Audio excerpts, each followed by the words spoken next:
असम समझौता क्या है, आखिर क्यों जरूरत पड़ी असम समझौता की?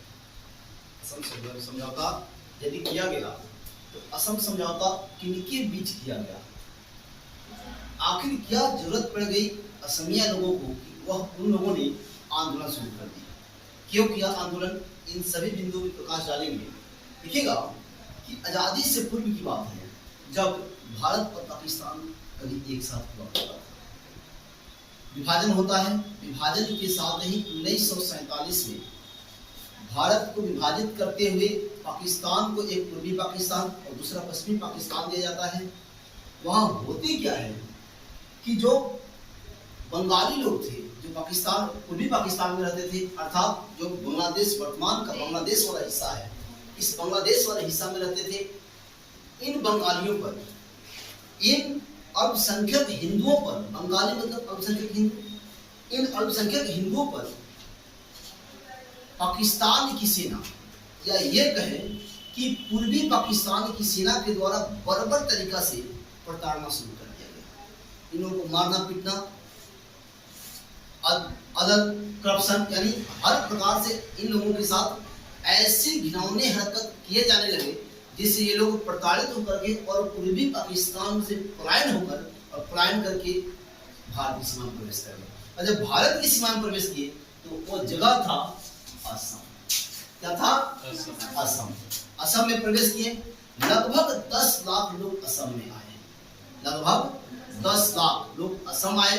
लेकिन 1971 आते आते, याद रखिएगा कि 1971 आते आते होता क्या है कि भारत में एक आयरन लेडी की सरकार बनती है, अर्थात कह सकते हैं कि भारत की पहली महिला प्रधानमंत्री इंदिरा गांधी की सरकार होती है। और इंदिरा गांधी की सरकार में होता क्या है कि पाकिस्तान को तोड़ने की प्रयास होती है, अर्थात भारत पाकिस्तान युद्ध होता है। और भारत पाकिस्तान युद्ध होता है तो जो पूर्वी पाकिस्तान का हिस्सा होता है वह बांग्लादेश की मुक्ति वाहिनी सेना के साथ मिलकर भारतीय सेना बांग्लादेश अर्थात पूर्वी पाकिस्तान को आजाद कराती है। और जब पूर्वी पाकिस्तान को आजाद कराती है तो आजादी के पश्चात बन जाता है वह बांग्लादेश। क्या बनता है जी? बांग्लादेश का निर्माण होता है। बांग्लादेश का निर्माण होता है, मुजीबुर रहमान के नेतृत्व में होता है। और ये चीज देखिएगा कि बांग्लादेश के निर्माण तो होता है, धीरे धीरे असम क्षेत्र से लगभग 9 लाख लोग पलायन करके फिर बांग्लादेश चले जाते हैं। बांग्लादेश जाने के पश्चात कुछ एक लोग बच जाते हैं, जैसे 1 लाख लोग बचते हैं, वह लोग भारत में रहते हैं। अब स्थिति क्या बनती है कि फिर धीरे धीरे किसी कारणवश वहां से पलायन होता है, अर्थात बांग्लादेशी जो मुसलमान होते हैं वो बांग्लादेशी मुसलमान भारत में धीरे धीरे पलायन करते जाते हैं। और याद रखिएगा यह असम लोगों की राजनीतिक, सामाजिक और ये कहें आर्थिक कहें भौतिक कहें, यानी सभी दृष्टिकोण से या सांस्कृतिक दृष्टिकोण से असम के मूल निवासियों के साथ एक प्रकार का छेड़छाड़ था, जो कभी असम की सीमा तक नहीं सीमित था।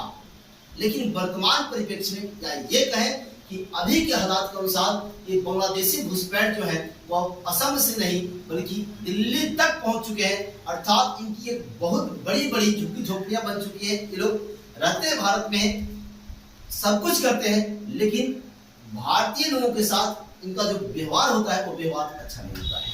और यही कारण है बाबू कि इसके संदर्भ में NRC national register for citizenship, national register for citizens की मांग उठने लगी।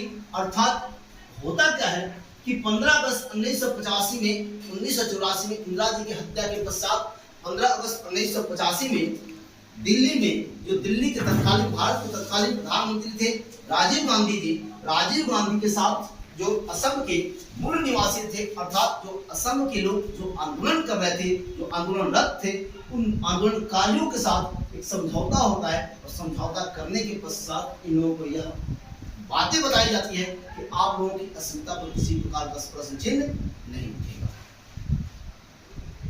लेकिन धीरे धीरे एनआरसी इसलिए जरूरी है क्योंकि जो बांग्लादेशी घुसपैठ है जो भारत में अपना पांव पसार चुके हैं, अर्थात रहते हैं भारत में और वह अन्य आपराधिक गतिविधियों में संलिप्त होते हैं, अन्य आपराधिक गतिविधियों में संलिप्त होते हैं, इनकी संलिप्तता के कारण की एनआरसी हो, एनआरसी के कारण जो भारतीय है वो भारत में रहे, बाकी को भारत से निकाल कर फेंक दिया जाए। उस समय की कांग्रेस की सरकार में, थोड़ी सी नाम तो नहीं लेना चाहिए, लेकिन देखिएगा उस समय की सरकारों ने इस पर ध्यान नहीं दिया, और नहीं देने के कारण आज ये जो एनआरसी है अर्थात ये बांग्लादेशी घुसपैठ है, बांग्लादेशी घुसपैठ असम तक ही नहीं, पश्चिम बंगाल तक ही नहीं, एक है नॉर्थ ईस्ट तक ही सीमित नहीं है, बल्कि आपके बिहार में बांग्लादेशी घुसपैठ रहते हैं, आपके दिल्ली में भी रहते हैं।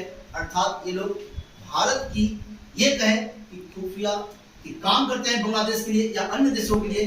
याद रखिएगा ये है आपका असम समझौता, और असम समझौता में स्पष्ट कर दिया गया है कि असम के लोगों की अस्मिता के साथ किसी प्रकार का भेदभाव नहीं किया जाएगा, अर्थात उनकी अस्मिता में किसी प्रकार की छेड़छाड़ नहीं होगी।